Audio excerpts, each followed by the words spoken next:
So ayun mga pangat, magandang umaga, tanghali, hapon, gabi. Syempre, good, blessed morning Sunday sa inyo lahat dyan mga pangat. Time check tayo. You know.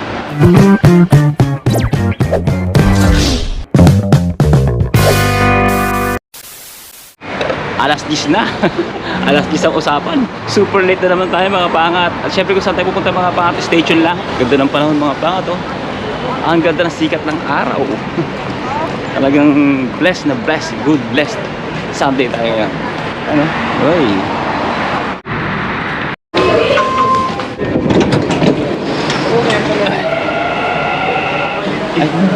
Max is real. Namadali tayo. Namadali naman tayo. 4 minutes. Women's and children.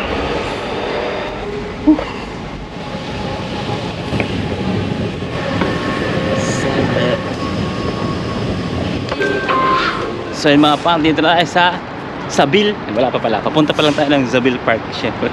Zabil Park na naman mga pangat. Ito talaga yung ano, yung pinaka malapit sa lugar namin, sa Dera, Satwa, sa Alcarama, o ADCB, Borjoman. Malapit na lugar na pwedeng mag-party-party, Christmas party, birthday party, o company party, or school, mga ganon. So ito yung pinakamalapit. Kaya dito karamihan mga pangat, ginaganap yung mga party-party. Kita nyo lang mga pangat yung ano, yung event nung ano, pagkuha nung t-shirt. Diba dito rin ginaganap? So, mura lang kasi ang entrance. 5 dirhams lang yata. O alam ko 5 dirhams. Tapos malawak. Hindi nga lang pwede mga pangat mag-sound ng malakas, no? Diba magtatala kayo ng video, okay, mag-sound kayo, hindi pwede ganoon. Pero pwede mag-ihaw-ihaw. Yun ang kagandahan mga pangat.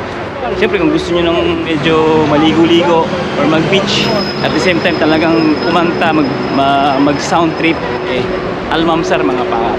5 dirhams lang, lapit lang din naman. Pero yung Almamsar kasi hindi siya along the metro kailangan talaga may sakyan ka or magbabas ka. Pag na-traffic ka, yun lang. Kagaya yung nakaraan, no? Na-traffic. Kasi yung Almamsar sadyain siya pero malapit lang rin dito. Pag sa Zabil Park naman, pag gusto mo lang umupo-upo, lalo na pagka yung wedding anniversary, yan, happy Valentine's, mag-date-date kayong dalawa mag-asawa, no? Pwede mga pangat. Saka mga pangat, masikat sharing araw, no? Pero naka-jacket tayo, syempre. Winter is life na mga pangat. Winter season. Pakita ko sa inyo mga pangat yung harapan natin. Yung ano, frame. Lapit lang. Natapat niyan yung mukha ni Sheikh.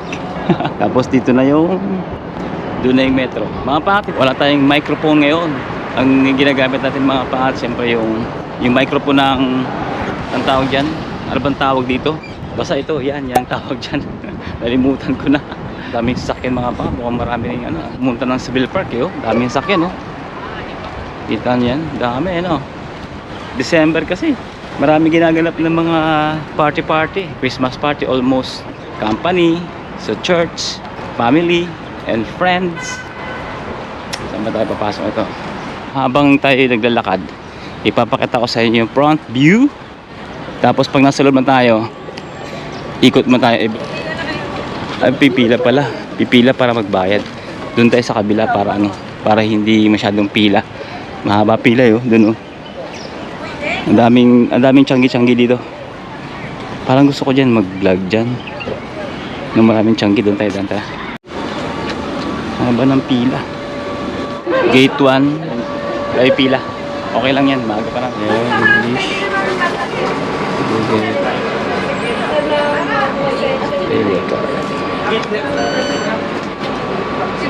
Successful.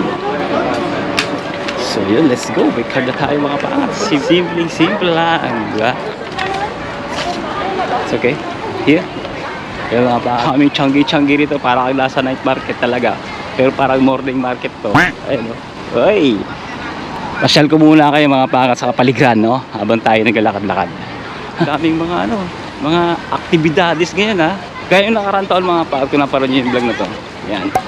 Nung pupunta lang tayo ng party rin mga pangat, nakakuligri tayo ng Groy. Pero nga pala, shoutout nga pala, naka-tribe ako Siyempre, tribo ni Lord. Daming tao rito. Papataw sa inyo Uy.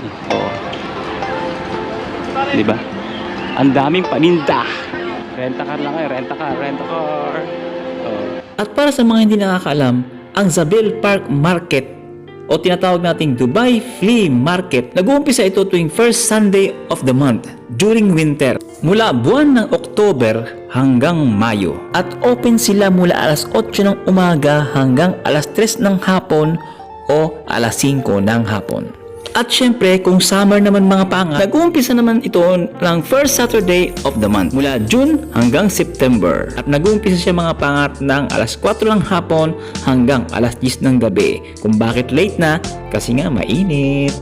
At kung ano ang pwede nyong mabili at makikita rito mga pangat, syempre may mga vintage din. Ngunit mga second hand pero goods na goods pa. Usually, mga damit, sapatos, at kung mahilig ka sa fishing, mayroon ding mga fishing rod dito.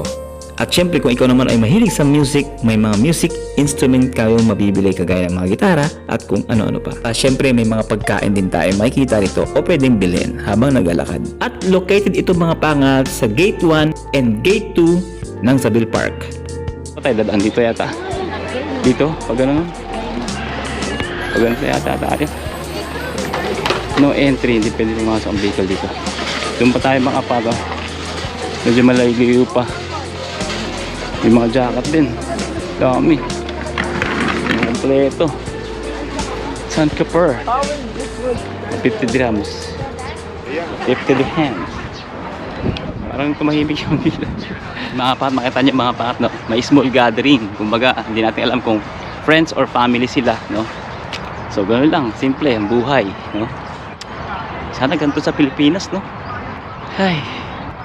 Sana ganito tayo sa Pilipinas, no? May mga ganitong klaseng pagkakataon ang bawat Pilipino, no? Na paminsan-minsan ma-release yung stress, no? Yung sobrang crowded ng lugar, lalo na sa atin sa Manila, no? May ganitong mga lugar sana na yung buhay na ano, na kahit hindi ka naman mayaman, kahit hindi ka naman mapera, pero pamtao yung pamumuhay, no? Celebrate the season, Panginoon, na ikaw ang reason, O Lord, na Syempre bago umpisahan ang activities ng Christmas party na ito, syempre dapat ang lahat ay nagsisimula muna sa panalangin. big, yung katapatan, Panginoon, Lord, ang mga biyaya na patuloy namin nakatamasa, Panginoon. No, hindi, hindi siya makapunta. Bakit?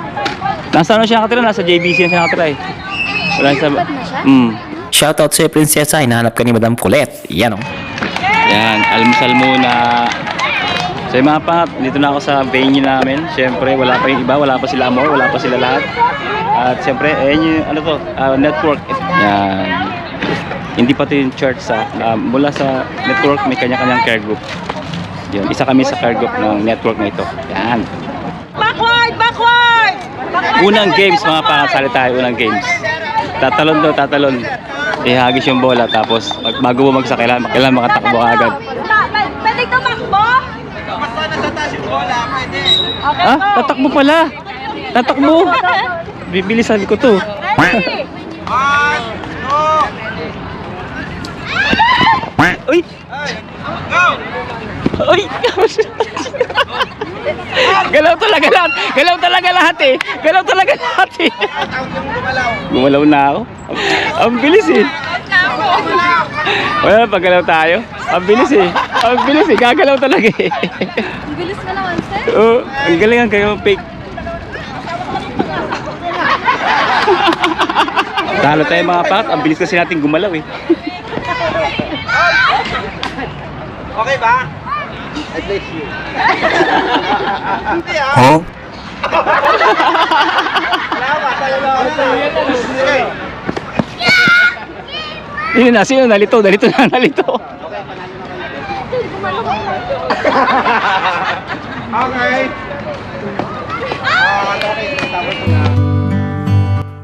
Bakit nga ba natin sineselebrate ang Pasko o Christmas taon-taon?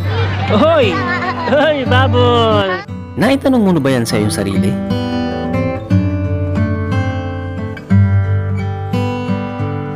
Come to the nature! Nature! At kung gusto mong malaman kung anong malalim na dahilan kung bakit natin sineselebrate ang Christmas, stay tuned lang mga pangat.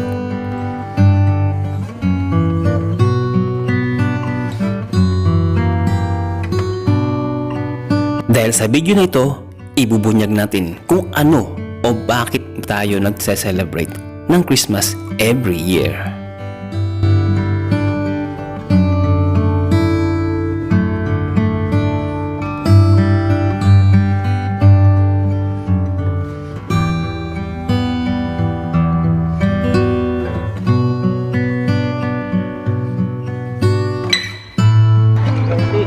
Kung hinantay ko kayo, late ako. Kung hinantay ko sila, late ako. Hindi ako nakapag-games kanina pa, boy. Sabi niya, nasa bus. Okay, nasa bus na kami. Dalawa. Wala pala, boy. Bakit late? Naglaba pa. Wala tayo uniform bukas, hindi tayo naglaba. May pasok? May pasok kayo bukas eh. Wala. Lunes. Naglaba pa pala, naglaba pa. Tara na. Naglaba pa daw. Wala na rin. Naligaw eh. Ayun na, may rapol na. Hagip yan, isa Brad. Isang 5 kilo lang, sapat na.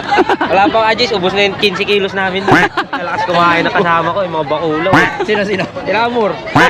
Sino? Magbahaw? Sino? Si Amor. Ito. Nawawala na naman, naliligaw na naman oh. Ayun pala oh. Ikausap na naman. Walang paliwanag, boy. Kaya mayroon mag-post eh. Ha? Paliwanag. Ganda na yung nandun ko lang sa bed eh, nakahiga. Pag nag-post, papaliwanag ko. Uy. Sarapon. Oy. Okay na tayo dyan? Si Amor lang wala. Di bunutan si Amor. Si Amor, bunutan niyo si Amor. Bunutan mo na. Bunutan mo, busy.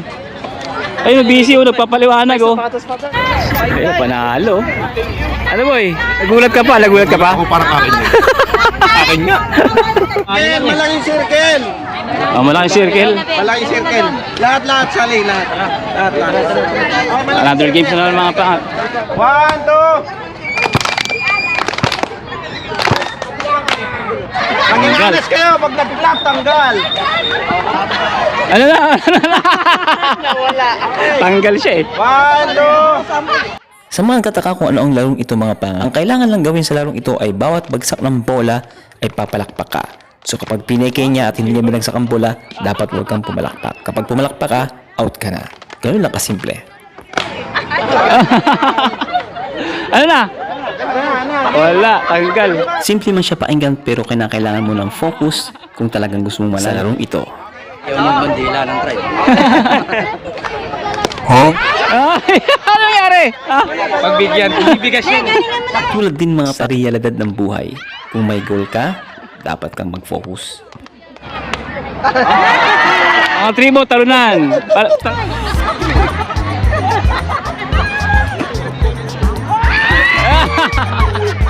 Huli. Ngiti-ngiti. Huli ka, huli. Huli balbon. Thank you. Si Jeanette! Sino ba kasama niyo? Oo. Si Jeanette!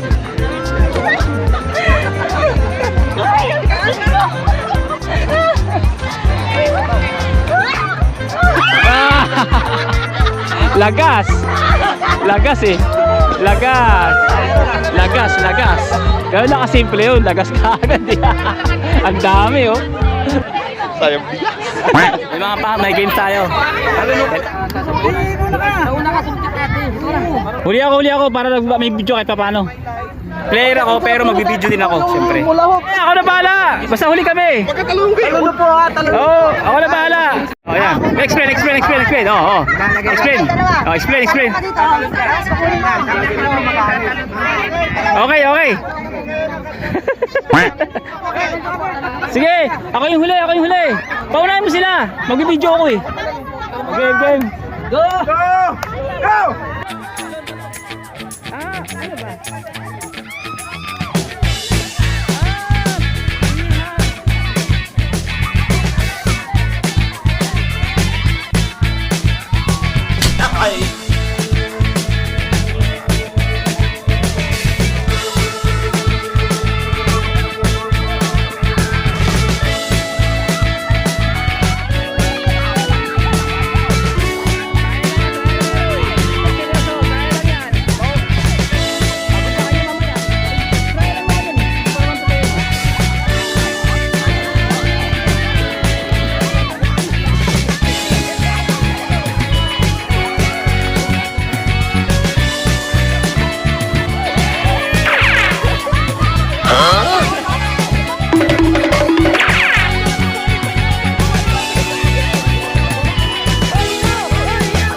talo.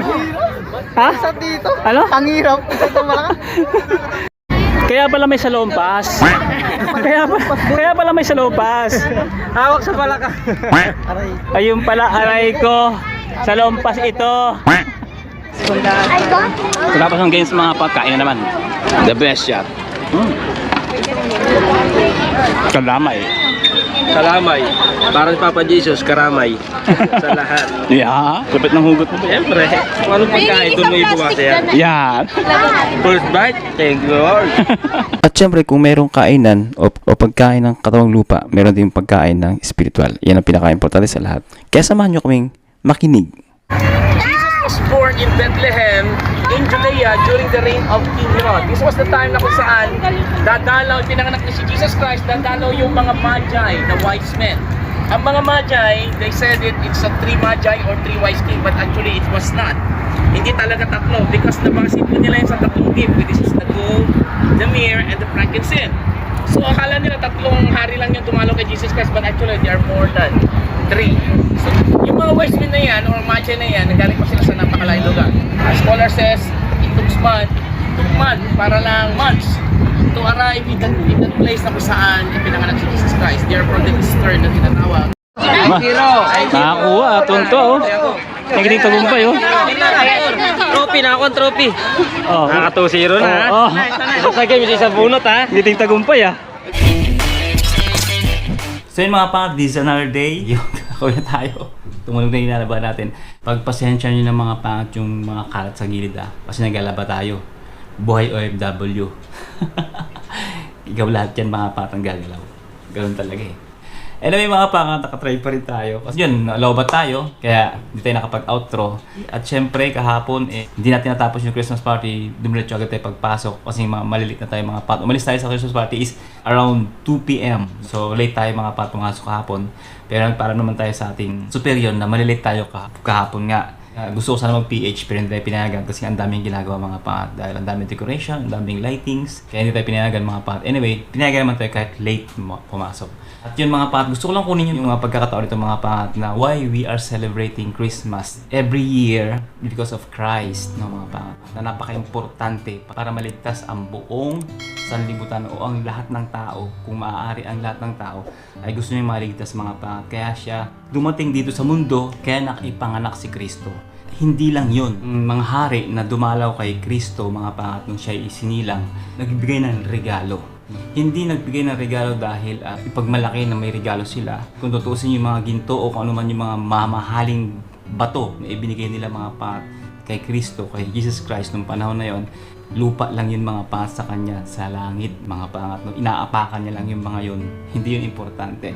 Pero mga pangat, alam ng mga hari noon no, na dumalaw kay Kristo na hindi importante sa kay Lord yung regalo. Pero mga pangat, yun ay simbolo mga pangat ng respeto sa kanya. At kaya sila doon mga pangat because of the worship ng mga pangat para purihin at sambahin the Lord Jesus Christ. No? Isa pa mga pangat, no? Kung bakit bumaba si Kristo mga pangat sa lupa. Tayong mga tao, marami tayong problema, financial aspect, emotional aspect, relationship, sa maraming bagay. No? Ito tayong dinadalang bigat sa ating mga dibdib. Karamdaman, kamatayan. Kaya bumaba si Kristo sa lupa. O kaya siya ay pinanganak mga pangat para makipagpalitan siya ng gift. Kagaya mga pangat ng mga problema natin, lahat ng suliran natin mga pangat. Ibigay mo kay Kristo mga pangat. Ayun ang gusto niya, ibigay mo sa Kanya lahat. Sa Kanya mo ipagtatiwala lahat ng problema, bumabagabag sa iyong damdamin, gumugulo sa iyong isipan, depression, anything issue to your health, to your relationship, lahat mga pangat, gusto niyang ipagpalit mo yan. Ibigay mo yan mga pangat sa Kanya. At papalitan niya yung mga pangat ng kaginhawahan, kagalingan, kalusugan, at ang higit sa lahat mga pangat na Kanyang pangako o Kanyang ipagpapalit sa atin kapag ibinigay natin lahat ng suliran natin at alalahanin natin sa Kanya mga pangat ay ang buhay na walang hanggan. Yun ang pinaka-importante. Buhay na walang hanggan na kasama siya. Kaya bakit tayo nag-celebrate ng Christmas every year? Para alalahanin natin tayo ay maligtas sa pamamagitan lang ng pagtanggap sa Kanya siyempre. At siyempre ipamuhay kung ano man ang Kanyang kalooban. Yun lang mga pangat. At maraming salamat sa pagsama sa amin sa Christmas celebration ng aming network dito sa Dubai.